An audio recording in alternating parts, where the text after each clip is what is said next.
Welcome to our exploration of the method known as Eratosthenes Sieve.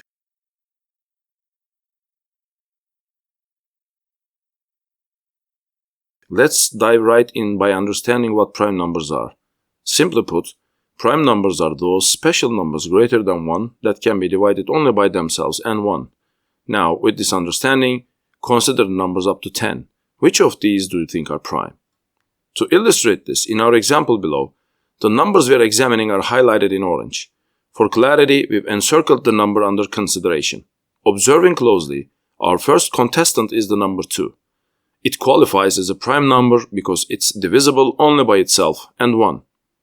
Next up, the number 3. Following the same logic as with 2, the number 3 is also a prime, as it's divisible only by itself and 1. But what about number 4?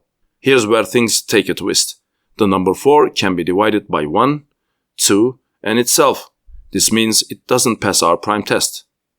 As we continue this process, stepping through each number up to 10, we find that just 4 numbers, namely 2, 3, 5, and 7, proudly wear the prime badge. So there you have it, our prime contenders up to 10.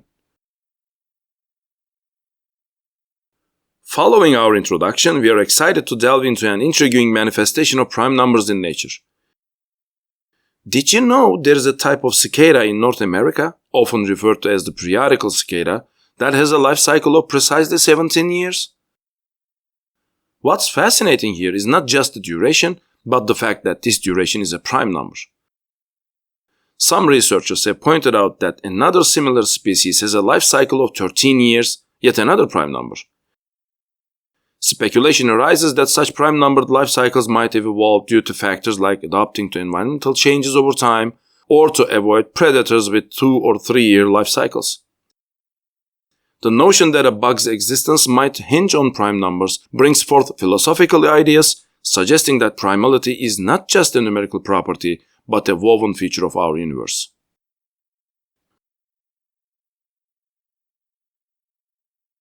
Though we stumble upon prime numbers in nature in a myriad of ways, we believe that traces of primality might have been a part of our history even before recorded civilization.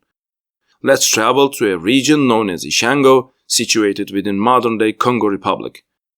Excavations in 1950, building on findings from 1935, unearthed artifacts that could potentially rewrite the history of science. Among the numerous relics was a bone, believed to be from a mammal and referred to as the Ishango bone in scientific records. This bone is significant in 2 main contexts. Firstly, dating methods placed the Ishango bone squarely in the Upper Paleolithic era. Secondly, and perhaps more intriguingly, the bone features notches that have sparked heated debate among scholars. While one group believes these notches correspond to certain prime numbers, another camp suggests that the notches, their arrangement, and the resultant total of 60 point to some form of lunar calendar. When we consider these contexts collectively, it suggests that in those ancient times, alongside basic tool usage, humans might have been employing mathematics in ways we had not previously considered.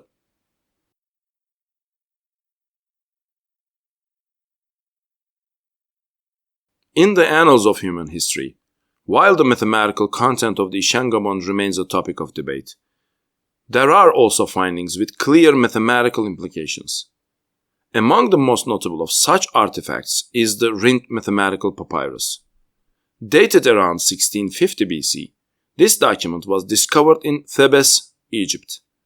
It's essentially a treasure trove of ancient Egyptian civilization. The scribe, who identifies himself as Ahmes or Ahmose, clearly states that he transcribed the content from an even older document. The papyrus delves into various aspects of math, including unit fractions, algebraic operations, geometric calculations, and volume estimations.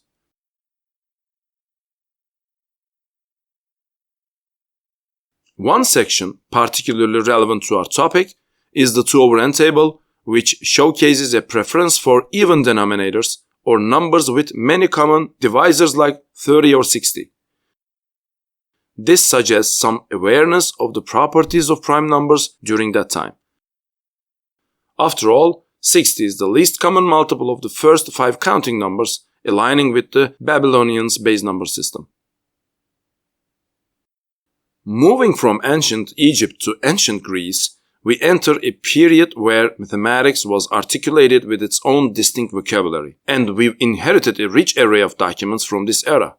By this time, the concept of primality and prime numbers as we know them today began to surface in texts. One of the most influential, if not the most celebrated, works from this era is Euclid's Elements. This seminal text, aside from reshaping mathematical history, contains pivotal proofs, deductions, and results about prime numbers. Elements quenches some of our curiosity by proving the infiniteness of prime numbers. However, it does not touch upon two core questions. Firstly, how do we determine if a randomly selected number is prime? And secondly, is there a pattern to prime numbers? Let's start by addressing the second question. The tantalizing enigma of pattern in prime numbers still perplexes the greatest minds in mathematics as of the recording of this video. The tantalizing announcement? There is a $1 million prize for anyone who can prove the Riemann Hypothesis, which deals with the frequency of primes. With that exciting tidbit, let's pivot back to our first question. Euclid did not provide a clear method for this, and the question of testing the primality of a random number requires examination, especially under the umbrella of computational complexity. This problem has many facets. Counting primes up to a certain number, their frequency or distribution, and factoring non-prime numbers are just a few examples. Enter the Sieve of Eratosthenes, which elegantly answers two of these sub-questions. Is a given number prime? And how many primes are there up to a certain number?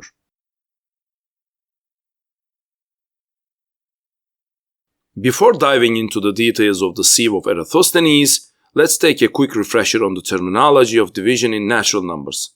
As previously discussed in our video on base conversion of natural numbers, division in this context is defined by terms like the dividend, divisor, quotient, and remainder. Recall that according to the rules of division for natural numbers, the remainder must always be smaller than the divisor, including 0. For instance, when we divide the number 1903 by 8, we're left with a remainder of 7. In the context of testing for prime numbers, using division means checking if the dividend is divisible by any numbers preceding it, except for 1. However, when testing for primality, we're not primarily interested in the result of the division, but rather the value of the remainder. If at any point we find a remainder of 0, we can conclude that the number being tested, the dividend, is not prime. A number being prime means, as defined at the outset, that none of the remainders from its division by all preceding numbers are 0.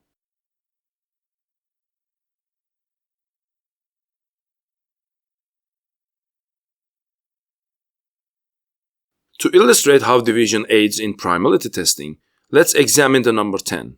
According to the definition of a prime, we first check the remainder when 10 is divided by 2. Clearly, when 10 is divided by 2, the remainder is 0. In other words, since 10 can be evenly divided by 2, it cannot be a prime number, hence we need not proceed further. But for clarity, we can also check the remainders when 10 is divided by other numbers. For instance, when 10 is divided by 5, the remainder is again 0. Checking with other possible divisors, we find that 10 only gives a remainder of 0 when divided by 2 and 5. Through this process, we conclude not only that 10 is not a prime, but also identify its factors. Repeating the same procedure for the number 11, we find that none of the divisions result in a remainder of 0. Thus, we conclude that 11 is indeed a prime number.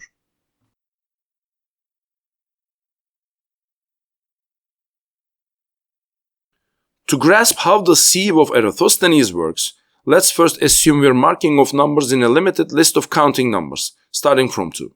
This means that all even numbers, or put another way, all numbers starting from 2 and increasing by 2, are marked. For example, in our limited list, it's evident with marked numbers 2, 4, 6, 8, 10, 12, 14, 16, 18, and 20.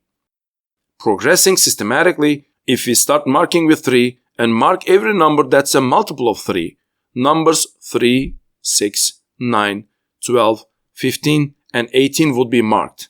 Imagine we continued this pattern, marking numbers in our limited list from start to finish. Now let's say we removed all marked numbers from our list except for the smallest one.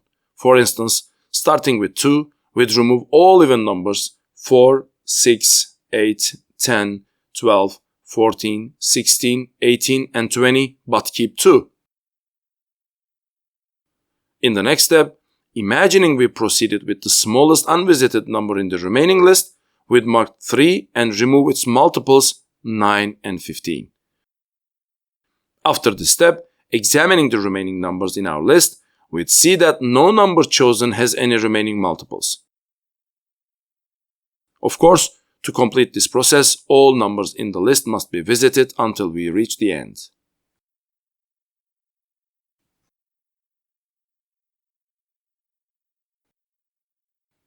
Having discussed the fundamental principles of the Sieve of Eratosthenes, we can delve into how it can be algorithmically implemented. The first step in this design is identifying the core functions of the sieve. Essentially, the sieve performs 3 types of operations. The first is counting or indexing, as it sequentially traverses all numbers in the list. The second function can be termed status determination, addressing the properties of each indexed number to identify its primality. The third and final function can be thought of as sequential processing, wherein the sieve identifies and updates the multiples of the current number as determined in the first step. So, in the algorithm, we have 3 processes: counting, status determination, and processing. Though we mentioned 3 processes in this design, upon closer observation, the third function can also be seen as a kind of counting, as identifying the multiples of a given number can be regarded as counting by skipping the number of steps equal to the current number.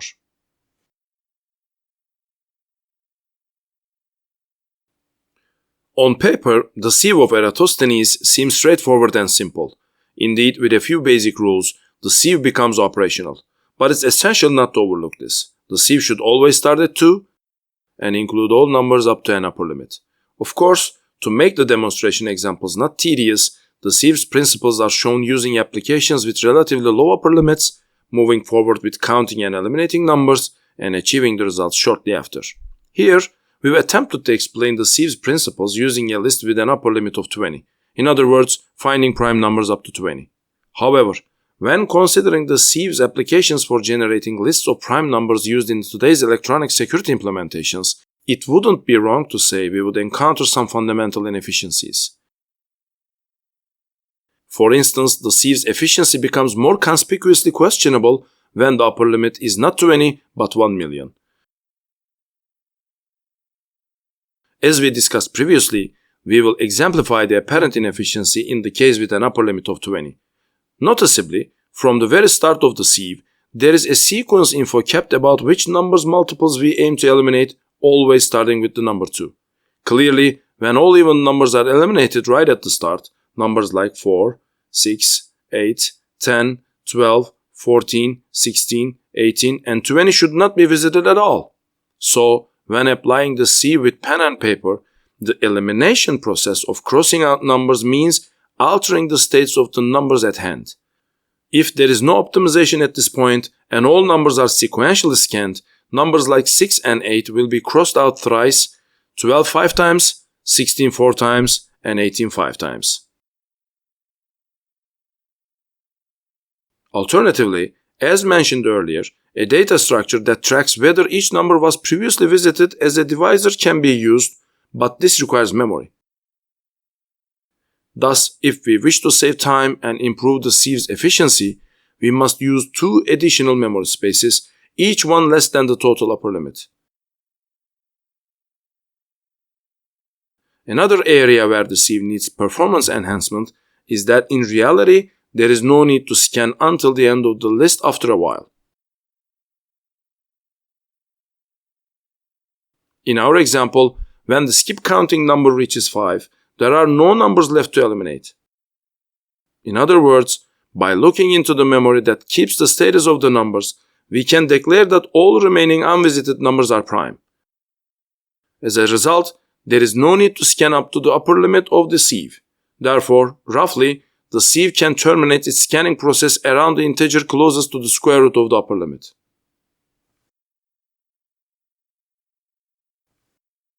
Lastly, we'd like to emphasize that sieve provides crucial insight regarding a special assumption in the definition of primality, the decision to not regard the number 1 as a prime number. Clearly, if 1 were considered to possess of the property of primality, then during the first step of the sieve, all numbers other than 1 would be eliminated, implying that there would be only one prime number, and that would be the number 1. This would suggest that we no longer need a category called prime numbers. Although this is a preliminary assumption, we'd like to underline here the significant motivation that the Sieve of Eratosthenes provides for this. To sum up our exploration of the Sieve of Eratosthenes, the following key points emerge. Divisibility and the remainder in division play a crucial role in theory of natural numbers and have a plethora of applications. The role of mathematics in human written history arguably begins with prime numbers or their properties. Primality has always found its place in everyday life. The operational principle of the Sieve of Eratosthenes rests on counting, determining state, and performing sequential operations. To enhance the efficiency of the Sieve of Eratosthenes, additional memory usage and square root reduction techniques can be considered. The Sieve of Eratosthenes offers a compelling rationale as to why the number 1 is not considered prime. Right after this recap, we'd like to alert our curious followers to a few more topics directly related to this content. The various proofs of the infinitude of prime numbers from Euclid to the present day, the types and structures of primality tests, and the working principles of Euler's sieve and other various sieves analyzed from the perspective of computational complexity.